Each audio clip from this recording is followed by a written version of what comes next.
My name is Avisha, and in today's video lecture we'll be studying why monopolists do not have supply curve. इनका supply curve क्यों नहीं होता?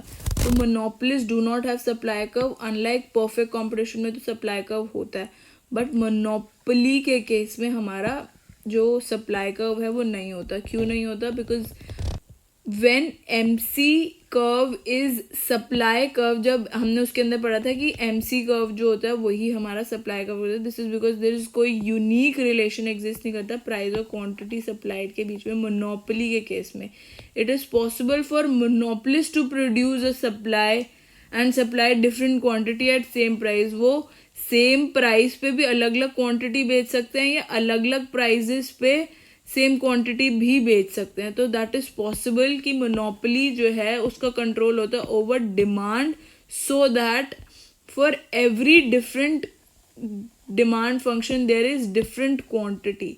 सो as shown in diagram, जो हमारा ये diagram है इसमें एक फर्म है जिसका डिमांड कर्व इज दिस, एक फर्म है दूसरी फर्म जिसका थोड़ा फ्लैटर है. तो फर्स्ट वाली का MR कर्व ये होगा और सेकेंड वाली का MR कर्व ये होगा. सो अब जहाँ पर MR और MC मीट कर रहा है इसका, वो डिमांड कर्व पे ये प्राइस चार्ज कर रहा है. दूसरी वाली जो है उसका MR और MC यहाँ पे मीट कर रहा है. दिस इज MR ये वाला कर्व का और MC, so they will set price on the demand curve P2. Similarly दूसरा केस जो है इसके अंदर ये है कि वही एक का जो है थोड़ा स्टीपर है डिमांड कर्व, दूसरे का थोड़ा फ्लैटर है.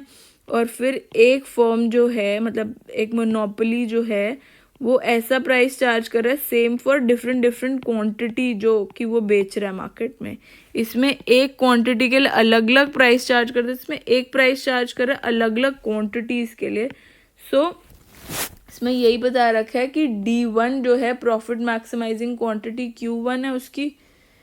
D1, दिस इज D1, की प्रॉफिट मैक्सिमाइजिंग क्वांटिटी Q1 है एंड प्राइस P1 है. But at different demand curve D2 के ऊपर प्रॉफिट मैक्सिमाइजिंग रिमेन और प्रॉफिट मैक्सिमाइजिंग कंडीशन वही सेम रह रही है, बट डिफरेंट बट प्राइस जो है उस दूसरी फर्म का वो जो है पहले वाली फर्म का ज़्यादा था, दूसरी वाली फर्म का लोअर प्राइस चार्ज. और सो similarly it is possible for monopolists to produce and supply different quantity at different same price.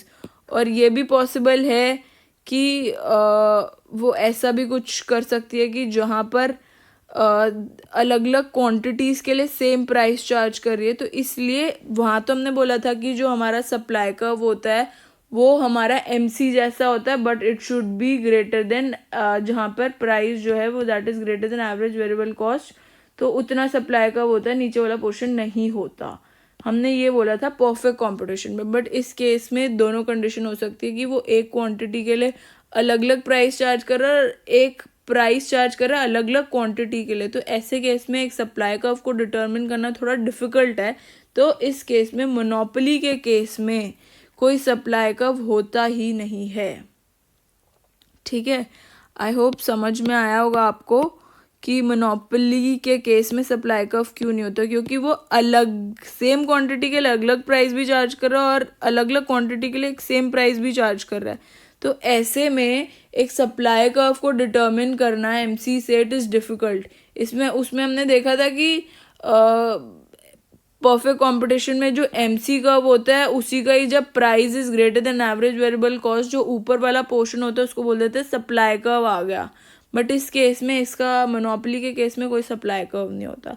तो अगर ऐसा कुछ क्वेश्चन आता है you have to show this diagram और उसको एक्सप्लेन कर देना कि अलग अलग प्राइजेस के लिए एक क्वांटिटी चार्ज कर रही है मोनोपोली और अलग अलग क्वांटिटी के लिए एक प्राइस चार्ज कर रही है.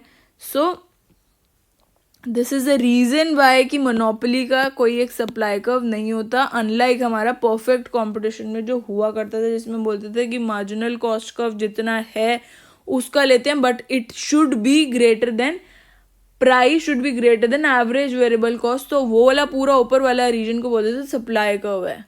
बट मोनोपोली में ऐसा नहीं होता, इसमें कोई सप्लाई कर्व नहीं होता. ठीक है, आई होप